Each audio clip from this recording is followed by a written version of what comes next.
Alors que je rentre d'Israël, d'un voyage organisé par la Fondation La Cause, sur lequel je reviendrai plus longuement plus tard, je suis tombée sur les mots prononcés à Lund, en Suède. Le nom de cette ville restera sans doute dans les mémoires, car il marque une étape importante dans les relations entre les catholiques et les luthériens. Ces mots, ce sont le pape François et le pasteur Martin Jung, le secrétaire général de la Fédération luthérienne mondiale, que vous avez pu rencontrer dans Réforme la semaine dernière. On a fait son portrait. Ces mots-là ont dit le chemin de réconciliation, le chemin commun. Ils ont surtout affirmé qu'ensemble, ils acceptaient de relire l'histoire.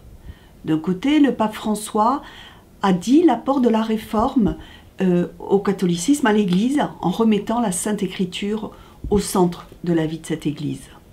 De son côté, Martin Jung a insisté sur l'unité, le fait qu'il y a un seul baptême. Ces mots m'ont fait du bien. Ils m'ont fait du bien en rentrant de Jérusalem, cette terre de conflit. Ils disent qu'un horizon de paix est possible au-delà des crimes et des meurtrissures de l'histoire. Oh, bien sûr, à Lund, les catholiques et les luthériens peuvent débattre, ils échangent des mots, ils peuvent prier le même Jésus-Christ. En Israël, en Palestine, les choses sont autrement bien plus compliquées. Catholiques et luthériens ne se battent pas pour une terre, un village, une région.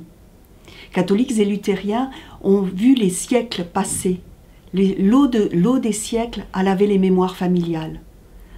En Israël, en Palestine, ces mémoires familiales sont à vif. Il y a eu tant de morts, tant de douleurs, tant de meurtrissures, tant d'humiliations. Et pourtant, les mots prononcés à Lund me confortent dans cette espérance qu'un chemin de réconciliation est possible un jour. Ce n'est pas forcément de la naïveté, c'est une espérance. Alors ce que je crois profondément, c'est qu'il faut que les chrétiens cessent de porter des jugements péremptoires sur la situation dans cette région du monde, qu'ils cessent de se voir comme des sauveurs qui connaissent la solution de la situation, qu'ils cessent de penser en noir et blanc, car la situation elle est grise, elle est complexe.